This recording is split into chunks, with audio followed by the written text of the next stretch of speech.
They say betrayal never comes from your enemies.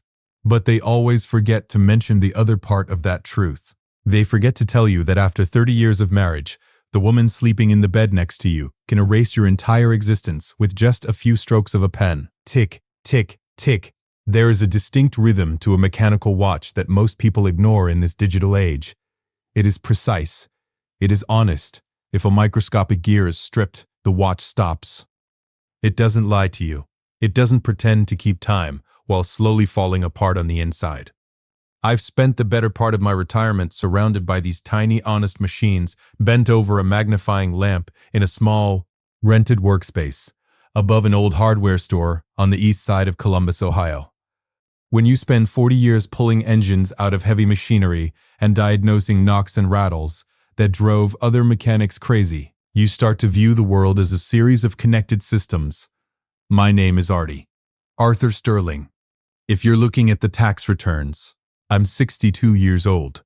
I drive a 1998 Ford F-150 that still runs smoother than most things rolling off the assembly line today, mostly because I know every single bolt on it. My hands are permanently stained with a faint trace of grease, no matter how hard I scrub them with pumice soap. I still carry an old red shop rag in my back pocket. I wipe my hands on it even when they're clean. It's just a habit. Habits are funny things. You build an entire life on them. For 3 decades, my strongest habit was trusting my wife, Brenda.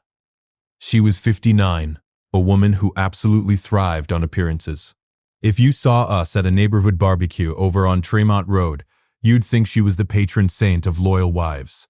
She always made sure everyone saw her handing me a plate, brushing an imaginary speck of dust off my shoulder, playing the part of the devoted partner to the hard-working retired mechanic. I let her play it. I thought it was just her way of showing she cared. I didn't realize it was camouflage. The reality was that my life wasn't just about tinkering with mainsprings and enjoying a quiet retirement. It was anchored by a responsibility that mattered more to me than anything else in this world. My younger sister, Clara. Clara is 58, but her body gave up on her a long time ago. She suffers from severe multiple sclerosis. She lives in a specialized care facility just outside the city limits. When our parents passed, I made a promise to take care of her, and I kept it. Every month, a significant chunk of my pension. A pension I broke my back for over 4 decades to build up to $1.2 million, goes directly to keeping a roof over Clara's head and medical staff by her bed. Without that money, Clara is out on the street. Brenda knew this. She'd always known this. But she always resented the financial drain. She'd mask it with fake sympathy in public. But in private, I always saw a familiar tightness around her eyes whenever the facility's invoice arrived in the mail. Looking back, a good mechanic should always spot the signs of engine failure before a piston shoots straight through the hood. But I missed the warning lights. Over the last few weeks, Brenda's casual conversations had started taking strange, calculated detours. We'd be sitting at the breakfast table, and out of nowhere, she'd bring up a story about a friend whose husband had a sudden stroke. Then, a few days later, she started asking very specific hypothetical questions about my retirement fund. Artie, heaven forbid something happens to your mind. Does that fund have an immediate beneficiary clause? Just in case I need to step in and manage things for us. She'd asked one morning, casually stirring her coffee. I didn't think much of it. We were getting older, and it seemed like practical estate planning. I told her yes. There was a power of attorney protocol, but it required strict notarization and dual signatures to execute. She just nodded, took a sip of her coffee, and smiled. I thought it was peace of mind for her. I didn't know she was gathering intelligence. There were other anomalies in the system too. Whispered phone calls that ended the second I walked into her room. Sudden, uncharacteristic interests in taking quick trips down to Florida to visit a friend I'd never heard of. I had noticed the credit card bills getting thicker, the subtle tension in her jaw when the mail arrived. Once, I overheard her mention a business partner on the phone, a slip of the tongue she quickly covered up with a nervous laugh. I let it go. When you love someone, you give them the benefit of the doubt. You don't audit their casual conversations. It was a Thursday, October 12th. I remember the date because I was supposed to be at my workshop until well past sunset. I was restoring a 1940s Hamilton chronograph, a delicate piece that required uninterrupted focus. The house was supposed to be empty. Brenda had told me she was going to a wine tasting in the afternoon with some ladies from her book club.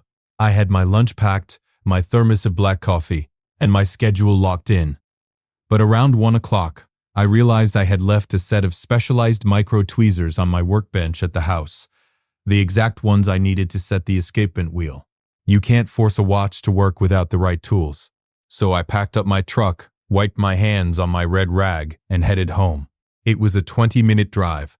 I figured I'd just walk in, grab the toolbox, and head right back out. I didn't call. I didn't text her. Why would I? It was my house, and I thought she was out sipping Merlot. I was just a man going home to get a tool 4 hours earlier than expected. I pulled the F-150 into the driveway at exactly 2:15 p.m. The house was perfectly still. I turned my key in the front door, the deadbolt sliding back with a soft, familiar click. I walked down the hallway, my work boots quiet on the hardwood floor. As I approached the study, I noticed the door was slightly ajar. What I didn't know yet was that the life I had built for the last 3 decades was about to end in the next 10 seconds. The hallway felt longer than usual. The afternoon sunlight, slanting through the window at the end of the corridor, caught the dust motes, dancing in the warm, stagnant air. As I pushed the heavy oak door of the study open, I fully expected to see the room empty, exactly as I had left it that morning. Instead, I saw Brenda. She wasn't wearing the floral sundress she usually chose for her afternoon wine tastings. She was in her reading glasses, hunched intently over my desk, her shoulders tight with concentration. The first thing that caught my eye wasn't the thick stack of papers spread out across the leather blotter. It was the pen in her hand. It was a gold-plated Waterman fountain pen. I had bought it for her for our 10th wedding anniversary. I remembered that day with painful clarity. We didn't have much money back then. She had just gotten a minor promotion at the real estate office she used to work for, and I had saved up for 3 solid months, taking every extra overtime shift at the garage to afford it. I told her it was a pen for signing big contracts, for writing the chapters of our future. It was supposed to be a symbol of everything we were building together, a testament to my commitment to her success. Now I stood frozen in the doorway, watching the woman I loved use that very symbol to methodically slit the throat of my retirement. I didn't speak. I have a mechanic's eyes, trained over decades to spot the smallest misalignments, the tiny, almost invisible fractures in a heavy steel chassis that inevitably lead to a total structural collapse. I stood perfectly still, letting those eyes absorb the scene in front of me. Cataloging the damage.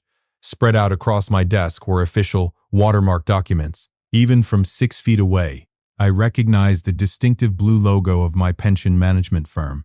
Next to the official forms was a yellow legal pad, completely covered in dark blue ink. My signature, written over and over and over again. She was practicing the sharp loop of the A, the heavy cross of the T, mastering the slight downward slant I always used. She was incredibly good at it. The mechanical precision of her forgery was terrifying. Every stroke of that gold pen was a calculated effort to erase me. Directly in front of her was the final prize, a full power of attorney declaration and an irrevocable beneficiary transfer form. The pieces of the puzzle I had foolishly ignored for weeks finally snapped together with a sickening, metallic click. The hidden credit card statements, the hushed, frantic conversations with the supposed business partner in Florida. She wasn't just planning a sunny vacation. She was drowning in a catastrophic hidden debt. She had bought into some shady resort investment scheme, and the bill had come due.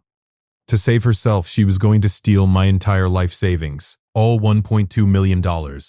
If those papers reached the fund manager, she could drain the account with a single wire transfer and vanish. And the immediate collateral damage of her exit strategy would be Clara. If that pension disappeared, my sister's medical funding would dry up in exactly 30 days. Clara, paralyzed and entirely defenseless, would be evicted from the specialized care facility. I took a single step into the room. My heavy work boots scraped against the hardwood floor. Brenda gasped, a sharp intake of air, and her hand jerked, sending a jagged streak of blue ink completely off the signature line. She spun around in my leather desk chair, her eyes wide, the gold Waterman pen suspended in the air like a weapon she had just been caught holding. For a fraction of a second, I saw terror. It was the pure, unfiltered panic of a thief caught with her hand deep inside the vault. But then, as I watched, something fundamental shifted in her expression. I've seen men backed into corners act in bizarre ways, but watching a person you've slept beside for 30 years drop their mask entirely is a deeply chilling experience. The panic drained from her face, replaced instantly by a cold, hardened mask of pure contempt. She realized there was no escape. The evidence was literally trapped beneath her fingertips. There was no innocent lie she could spin to explain away a forged power of attorney document. So, she didn't try to lie, she chose to attack. She carefully placed the gold cap back on the pen, letting it click into place with a sharp snap. She sat up perfectly straight, crossing her arms over the fraudulent documents, looking at me not as a husband of 3 decades, but as a minor inconvenience she was finally tired of dealing with. "I gave you 30 years of my youth, Artie," she said. Her voice didn't shake at all. It was smooth, deliberate, and venomous. "I earned every penny of this pension. I put up with the grease on the towels, the long hours, the boring, pathetic life in this suburban trap. I'm not leaving here with nothing." She paused, her eyes narrowing as she delivered the final blow, knowing exactly where to twist the knife. "You're just going to waste it all on that crippled sister of yours anyway. Clara doesn't need $1 million to lay in a bed and rot. I actually have a future. I need this money, Artie, and I'm taking it." I stood there, letting the cruelty of her words hang in the silent room. People always expect a loud, chaotic reaction to betrayal. They expect screaming matches, thrown vases, demands for an explanation. But when you've spent your life diagnosing catastrophic engine failures, you learn a very fundamental truth. Getting angry at a broken machine doesn't fix it. When a transmission shatters on the highway, you don't stand in the oil slick and yell at the gears. You accept that the system is destroyed beyond repair. You figure out how to salvage what's left, and you neutralize the hazard before it catches fire. I looked at the woman sitting in my chair. I looked at the yellow pad covered in my stolen name. I looked at the gold pen I had bought with my own sweat. I gave a slow, deliberate nod. I saw a flicker of profound confusion cross Brenda's eyes. She had braced herself for a massive fight. She had her armor on, ready to scream back, ready to play the victim of a controlling husband if I dared to challenge her. But she had no defense against absolute, suffocating silence. Without saying a single word, I took a step backward into the hallway. "Where are you going?" she snapped, a hint of genuine uncertainty, finally cracking her arrogant facade. "We are talking about this, Artie." But there was nothing left to talk about. The machine was dead. I turned my back on her, walked down the hallway, and stepped out the front door, pulling it shut with a quiet, solid click. I walked down the driveway and got into my truck. I left her sitting in that room, fully convinced that I was a broken, cowardly old man who had just surrendered his entire life to her out of sheer shock. She thought she had won. She thought she had all the time in the world to finish her paperwork and mail it to the fund manager in the morning. What she didn't know was that she had just handed me the exact tool I needed to permanently dismantle her future. I didn't peel out of the driveway in a cloud of burning rubber. I didn't slam my fists against the steering wheel or scream into the empty cab of my truck. I just put the F-150 in reverse, backed out onto the street, and drove away at exactly 25 miles per hour. There is a strange, heavy numbness that washes over you when 30 years of your life turn out to be a hallucination. It's a physical weight. I felt it in my chest, a tight, suffocating pressure as I navigated the familiar suburban streets of Columbus. My brain was desperately trying to process the magnitude of the structural failure I had just witnessed. The woman who had packed my lunches, who had held my hand at my parents' funerals, who had smiled at me across 1,000 dinner tables, was currently sitting at my desk, methodically stealing my future and signing my sister's death warrant. I drove for about 10 minutes without a destination in mind before pulling into the massive asphalt expanse of a Kroger parking lot. It was a random Thursday afternoon. The lot was half empty. A few rows over, a young mother was struggling to load grocery bags into a minivan, while a toddler threw a tantrum in the shopping cart. A teenager in a red apron was slowly pushing a row of empty carts toward the store entrance. The world was just spinning along on its normal mundane axis, completely unaware that my entire reality had just collapsed inward. I parked the truck in the furthest corner of the lot, cut the engine, and just sat there in the heavy silence. For the first 5 minutes, the grief tried to take over. It's a bitter, acidic thing, realizing you've been a fool for 3 decades. I thought about the sacrifices I'd made. The double shifts at the garage, the vacations we didn't take, so I could maximize the pension contributions, the quiet compromises I swallowed to keep the peace. All of it, every single day of my adult life, was just raw material for her to harvest. But then, the grief hit a wall. And that wall was Clara. I closed my eyes and heard Brenda's voice echoing in the confined space of the truck cab. Clara doesn't need $1 million to lay in a bed and rot. In that exact moment, the sorrow evaporated. It didn't just fade, it flash-boiled into something entirely different. It turned into cold, absolute clarity. When you spend a lifetime fixing complex machinery, you develop a specific kind of mental discipline. When a catastrophic failure occurs, panic is your worst enemy. Emotion clouds judgment. You have to isolate the problem, cut off the fuel supply to the fire, and bypass the damaged circuits to keep the core systems running. My core system wasn't my pride, and it wasn't my marriage. It was Clara. I reached behind my seat and pulled out my heavy, scuffed leather messenger bag. Inside was an old Panasonic Toughbook, a rugged, thick laptop I usually used for running diagnostic software on modern car engines. I flipped it open, the hinges groaning slightly, and balanced it on my lap right over the steering wheel. I grabbed my smartphone, turned on the mobile hotspot, and connected the laptop to the network. I didn't need to hire a private investigator. I didn't need to spend weeks trailing her or hacking into her emails. The diagnosis was already complete. I had seen the forged power of attorney. I had seen the irrevocable beneficiary transfer form. The mechanism of her trap was simple. The pension fund required notarized, physical paperwork for a total beneficiary transfer.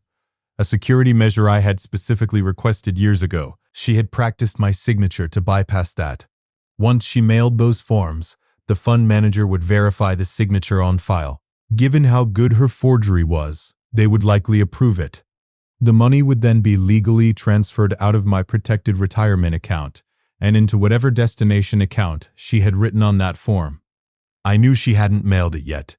The mail carrier had already come and gone on our street by noon, and the documents on my desk weren't even in envelopes. She was probably sitting in the house right now, taking her time, perhaps pouring herself a glass of that ridiculous $80 Merlot she loved, celebrating her flawless victory. She likely assumed I was sitting in a bar somewhere, drowning my sorrows, too paralyzed by a broken heart to stop her. She was relying on my perceived weakness. She was counting on the fact that I was just a simple, slow-moving old mechanic who wouldn't know how to navigate the complex financial machinery she was using against me. But a system is just a system. And every system has an override switch, if you know where the wires are buried. I looked at the digital clock on the dashboard. It was 2:45 p.m. I had a very narrow window of opportunity. The financial institutions on the East Coast were still open for business for a few more hours. If I waited until tomorrow, her forged papers might already be in a FedEx envelope on their way to the processing center. I needed to move the target before she could pull the trigger. I needed to drain the fuel tank before she could strike the match. The screen of the Toughbook illuminated the darkened cab of my truck, casting a pale bluish light over my grease-stained hands. I opened a secure web browser and navigated to the administrative portal of my pension management firm. I didn't just need to stop Brenda. I needed to ensure that no matter what papers she mailed, no matter how many signatures she forged, the money she was trying to steal simply wouldn't exist in that space anymore. I had to permanently disconnect her from the grid. I took a deep breath, the cold autumn air filtering through the truck's vents, and I placed my fingers on the keyboard. Before I tell you what buttons I pressed in that truck, take a second to hit that subscribe button, because sometimes survival is just about acting 1 minute faster than a traitor. There is a fatal flaw in the way most people handle a crisis. When they get hurt, they react to the symptom instead of curing the disease. If I had stayed in that house, if I had torn up the forged papers and confronted Brenda, what would have happened? She would have denied it, or cried fake tears, or more likely, she would have hired a vicious divorce attorney the very next morning. The pension would have been immediately frozen as a disputed marital asset during a brutal multi-year court battle. Meanwhile, Clara's medical bills would continue to arrive, and the facility would eventually have no choice but to discharge her. Brenda knew this. She was counting on the sluggish, grinding gears of the legal system to work in her favor. She wanted a messy divorce because a messy divorce would give her leverage. I couldn't afford slow. I needed a surgical extraction. I needed to remove the asset completely from the battlefield. I stared at the dashboard portal of my retirement account on the glowing screen of the tough book. $1,241,050. 40 years of sweat, grease-stripped knuckles, and aching joints, neatly summarized in a digital green font. Standard online transfers have limits and automatic security delays.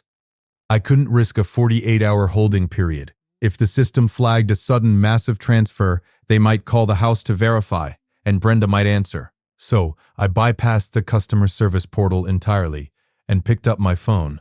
I dialed a direct line I hadn't used in 3 years. David Vance, a crisp, professional voice answered on the second ring. "David, it's Artie Sterling." There was a warm chuckle on the other end. "Artie, it's been a while. How's that old 150 running? And more importantly, when are you going to come take another look at my Corvette?" David was a senior director at the wealth management firm now, but 20 years ago, he was just a guy with a beautifully restored 1967 Corvette Stingray that had a chronic transmission leak nobody else in the city could fix. I pulled the block and rebuilt it for him. Over a long weekend, we weren't best friends who drank beers on Sundays, but we had a solid foundation of mutual quiet respect. He knew my voice, he knew my character, and he knew exactly how much my sister meant to me. "The truck's running fine, David, but I'm not calling about cars today. I have a critical situation, and I need to bypass the standard queue." The warmth instantly left his voice, replaced by the sharp analytical focus of a financial executive. "Tell me what you need. I need to execute a total asset conversion. The emergency protocol we discussed when I first set up the account years ago. I want to move the entire balance of my pension into the Clara Sterling Medical Trust. And I need the transfer initiated right now, before the close of business on the East Coast." There was a brief silence on the line. The rhythmic clicking of a keyboard echoed in the background. "Artie, you understand what an irrevocable trust is, right?" David asked, his tone grave. "Once this transfer clears, you are legally severing your own ownership of the funds. The money belongs entirely to the trust, managed strictly by the legal board for Clara's care. You won't be able to buy a cup of coffee with this money once it moves. It is a permanent, one-way street." "I understand," I said, my voice perfectly steady in the quiet cab of the truck. "It's a one-way street. That's exactly why I need it built today. All right, I'm bypassing the paper requirement. I'm going to send a secure biometric authorization to your phone. We'll do verbal consent on the recorded line right now." For the next 15 minutes, I sat in the Kroger parking lot and methodically signed away my entire life savings. I read the legal disclaimers aloud into the phone. I scanned my fingerprint into the secure mobile portal. I watched the progress bar on my laptop slowly inch across the screen. As I waited, the second half of my strategy fell into place. I thought back to the documents I had seen on my desk in the study. Brenda had filled out the transfer forms, but she needed a destination for the funds. I had caught a glimpse of the routing information she had carefully penned in her elegant handwriting. It was an old joint checking account at a Chase Bank branch on High Street. It was an account we hadn't actively used in a decade, which she must have quietly reactivated to serve as her getaway vehicle. She planned to have the pension wired there, where she had equal withdrawal rights, so she could instantly request a cashier's check for the balance and disappear to Florida. But by moving the money into Clara's trust, I wasn't just emptying the tank, I was fundamentally changing the legal reality of what Brenda was about to do. If she submitted a forged power of attorney to steal money from a healthy husband, it was a domestic financial dispute. It was a civil matter. But if the money legally belonged to a protected medical trust for a disabled adult, the rules changed entirely. By tomorrow morning, my pension account would technically no longer exist. It would be a dead terminal. When Brenda confidently walked those forged documents into the bank to initiate the electronic transfer, she would be attempting to defraud a protected medical trust using falsified documents. She wasn't going to be stealing from her husband anymore. She was going to be committing wire fraud and bank fraud against a vulnerable adult, a federal felony. All right, Artie. David's voice came back on the line, pulling me from my thoughts. The authorizations have cleared our internal compliance. The funds are in transit to the trust. As of right now, your primary pension account balance is 0. The account is officially locked and dead. I looked at the laptop screen. The $1,241,050 was gone, replaced by a flat, undeniable $0. Thank you, David. I appreciate it. Take care of yourself, Artie. I hung up the phone. The digital clock on the dash read 3:15 p.m. Exactly 30 minutes had passed since I walked into my study. 30 minutes to completely dismantle 30 years of lies. I closed the heavy lid of the Panasonic Toughbook. The blue light vanished, leaving me in the fading afternoon shadows of the truck cab. I didn't feel victorious. I didn't feel vindicated. I just felt a profound, heavy silence settling over my shoulders. The machine was disconnected. The trap was set. All I had to do now was drive back to that house, act like the broken man she thought I was, and let the thief walk straight into the vault she didn't know was already wired to explode. I pulled back into my own driveway just as the streetlights flickered on, casting long artificial shadows across the manicured lawn. The house looked exactly the same as it had when I left it a few hours ago. The brick facade, the perfectly trimmed hedges, the porch light glowing a warm, welcoming yellow. It looked like a home, but to me, it was just a condemned building, waiting for the demolition crew. I walked through the front door, and the smell of roasted chicken and rosemary hit me. It was aggressively domestic. I found Brenda in the kitchen. The contrast between us in that moment was something I will never forget. I was standing in the doorway in my scuffed boots, my jacket smelling faintly of motor oil and cold air, carrying the invisible weight of a dismantled life. She was leaning against the marble island, wearing a fresh cashmere sweater, humming softly to herself as she poured a heavy measure of an $80 Merlot into a crystal glass. She looked entirely at peace. She looked like a woman who had just successfully navigated a minor traffic jam. When she heard my boots on the tile, she didn't flinch. She took a slow sip of her wine and looked at me with a mixture of pity and smug triumph. She had clearly spent the last 3 hours convincing herself that my silent departure was a total surrender. In her mind, I was too old, too tired, and too soft to put up a fight. "Dinner is in the oven," she said, her tone casually dismissive, like a parent speaking to a pouting child. "I think it's best if we just act like adults about this, Artie. I'll be running some errands in the morning. After that, we can figure out the logistics of the house." She was already dividing the spoils. I walked past her to the kitchen sink. I turned on the hot water, pumped a heavy dollop of gritty pumice soap into my palms, and began to scrub. I didn't look at her. I didn't offer a rebuttal. When you are testing a high-voltage circuit, you don't touch the live wire just to see if it sparks. You keep your hands back and let the current do the work. I dried my hands on the old red shop rag from my back pocket. As I turned to leave the kitchen, my eyes landed on her leather tote bag sitting on one of the bar stools. Protruding from the top of the bag was a thick, sealed manila envelope, clipped to the outside edge of the outer pocket. Gleaming under the recessed kitchen lights was the gold Waterman fountain pen. She was in a hurry. She was going to hand-deliver the forged power of attorney and the wire transfer request directly to the branch manager at the Chase Bank on High Street as soon as their doors opened. She wanted to look them in the eye, play the role of the dutiful, proactive wife, and watch the money hit her joint account in real time. "Good night, Brenda," I said quietly. "I put some blankets in the guest room," she replied, not even bothering to look up from her wine glass. I spent that night lying on top of the covers in the spare bedroom, staring at the ceiling. I didn't sleep a single minute. The house was dead quiet, save for the faint, rhythmic ticking of a vintage pocket watch I had left on the nightstand weeks ago. Tick, tick, tick. The sound of absolute precision. I listened to her footsteps down the hall the next morning.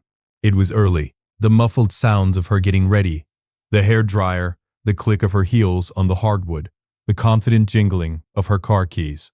At exactly 8:30 a.m., the front door opened and closed. Through the bedroom window, I watched her back, her SUV out of the driveway, and disappear down Tremont Road, heading straight for the Chase Bank branch.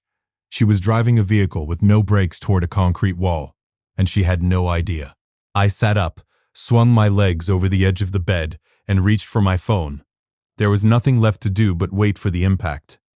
The clock on the guest room nightstand ticked loudly in the quiet house. I watched the minute hand sweep across the dial. 8:45 a.m. 8:55 a.m.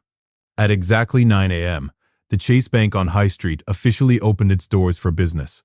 I sat on the edge of the bed and pictured the sequence of events. I imagined Brenda walking through those heavy double-glass doors, her heels clicking authoritatively on the polished marble floor. I imagined her approaching the branch manager's desk, wearing her perfectly tailored cashmere sweater, handing over that thick manila envelope with a rehearsed, sympathetic smile. She would tell him a fabricated story about a sick husband, playing the role of the devoted caretaker just trying to get their affairs in order. At 9:14 a.m., my cell phone vibrated against the wood of the nightstand. The caller ID flashed Brenda's name. I let it ring 3 times, listening to the buzzing sound vibrate through the room. Then, I picked it up, swiped the green button, and brought the phone to my ear. I didn't say a word. Artie. Her voice was completely unrecognizable. The smooth, venomous confidence she had wielded in the kitchen last night was entirely gone, replaced by a high-pitched, ragged panic. Artie, what did you do? Answer me. The manager, he took my papers to the back room, and now the security guard won't let me leave the office. She was hyperventilating. The background noise on her end was muffled, but I could clearly hear a man's stern voice telling her she needed to remain seated. I didn't do anything, Brenda, I said, my tone as flat and unbothered as a heart monitor on a flat line. I just updated some financial records. The account is gone, she shrieked, her voice cracking in desperation. The manager came back and said, the pension fund doesn't exist. He said it was converted into an irrevocable trust yesterday. He said, it's flagged in the federal banking system. Artie, tell them it's a mistake. They just locked the office door and called the police. It isn't a mistake, I replied slowly, making sure the cadence of every syllable landed with mechanical precision. The money belongs to Clara now. It is a federally protected medical trust for a disabled adult. There was a moment of dead, suffocating silence on the line as her brain desperately tried to process the sheer scale of the cliff she had just confidently marched off. But the power of attorney form, she stammered, the realization hitting her like a physical blow to the chest, is a forgery. I finished for her, which means you didn't just try to bypass a spouse. You just handed a bank manager falsified legal documents in a documented attempt to commit federal bank fraud against a disabled person's trust fund. I imagine the FBI is going to be very interested in testing the ink in that gold Waterman pen you have in your purse. Artie, please. She sobbed, the arrogance entirely shattered, replaced by the pathetic begging of a trapped animal. You can't do this. I'll go to prison. You tried to steal my future, Brenda, I said, staring blankly at the guest room wall. I just let you sign away yours. I took the phone away from my ear and hit the red button, cutting off her agonizing wail. Then, I opened my phone settings, tapped her contact name, and permanently blocked her number. I didn't need to hear the crash. I had already walked away from the wreckage. An hour later, I was behind the wheel of my F-150, cruising down the highway toward the city limits. The old V8 engine was purring flawlessly. The morning sun was bright, cutting through the crisp October air, warming the dashboard. I pulled into the parking lot of Clara's care facility, grabbed my heavy coat, and walked inside. I found her awake, sitting up slightly in her specialized bed, looking out the large window at the turning autumn leaves. I pulled my stool up next to her, leaned over, and kissed her forehead. Then, I reached into my coat pocket and pulled out the 1940s Hamilton chronograph I had finished assembling late last night. I wound the crown carefully, my grease-stained fingers turning the small metal knob, and set it gently on her bedside table. The room was perfectly quiet, save for the steady, beautiful sound of tiny gears working flawlessly in sync. Tick, tick. Clara looked at the watch, then looked at me, and a soft, genuine smile spread across her face. Her future was secure. The machine was running smoothly again. Some people break things when they're angry. I fixed them, and fixing my life meant removing the part that was broken beyond repair. If you believe that true justice doesn't need to be loud to be lethal, leave a comment below. Share this with someone who needs a reminder that the quietest responses are often the most powerful.